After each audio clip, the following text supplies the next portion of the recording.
Shalom uvracha.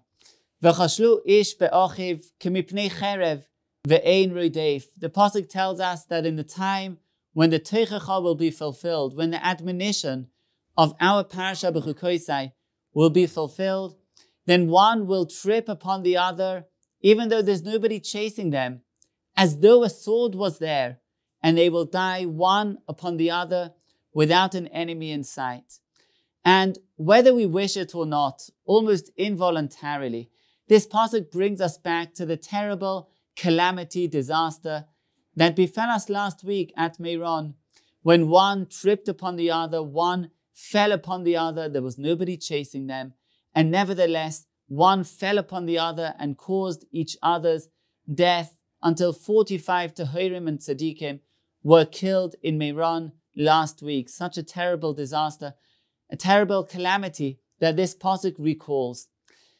And yet specifically here, in the pasuk, in the words, V'chashlu ish be'achiv, that one will trip upon the other, Chazal find a message of hope. And Chazal say that from here we learn that Kol Yisrael arevim zeh lezeh, that each person is responsible for one another. We have a mutual responsibility among Klal Yisrael. This is brought in the Gemara, in Shvuos, in Sanhedrin, mentioned in the Medrash on the Parasha. And the question is, why should such a great lesson, a central lesson of Klal Yisrael, of the Jewish people, a message of mutual responsibility, why should this be learned from such a negative setting, from such a tragic context of war and defeat and death? Surely Chazal could have found a similar message in a more hopeful context, in a context of goodness and love and contentment.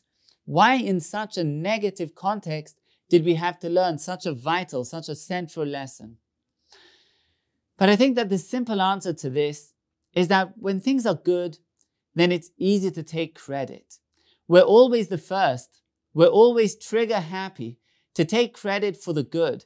All of our politician friends are very happy to take credit when things go well, but they find it much more difficult to take responsibility when things go bad, when things don't turn out as sweet as we would have liked, but they turn sour, when things turn tragic, chas v'sholem.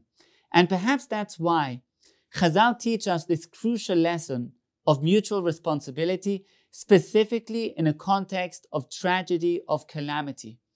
To teach us that specifically here, we shouldn't be turning only to the politicians, to the leaders. We should be turning to ourselves, because each one of us is a leader.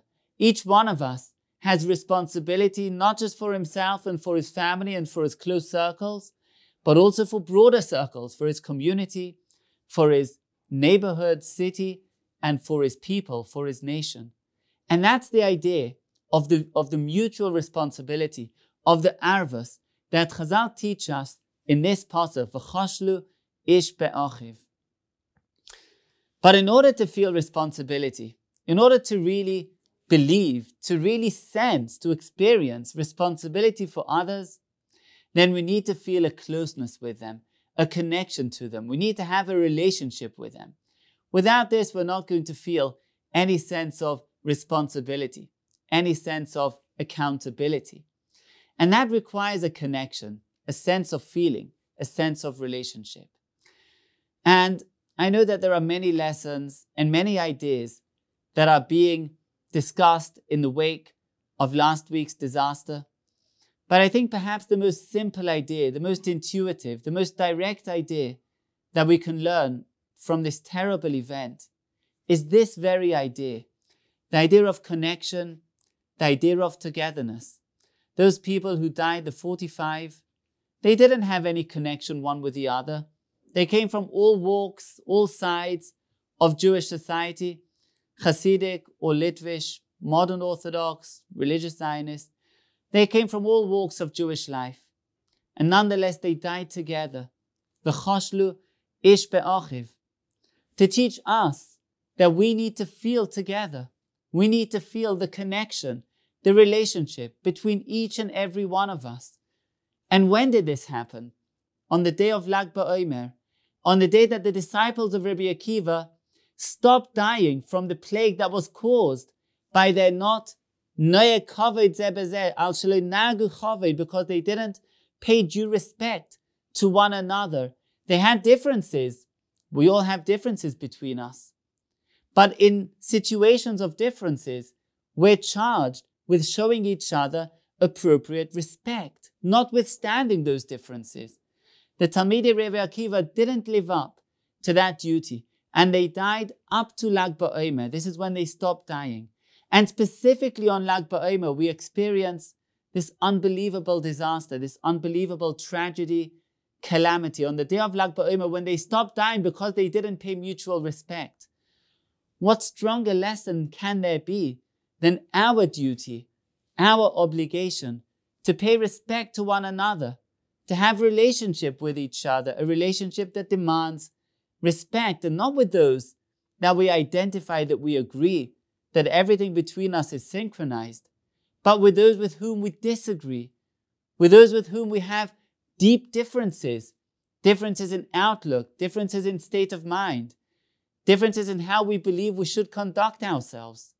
With those we need to have the mutual respect.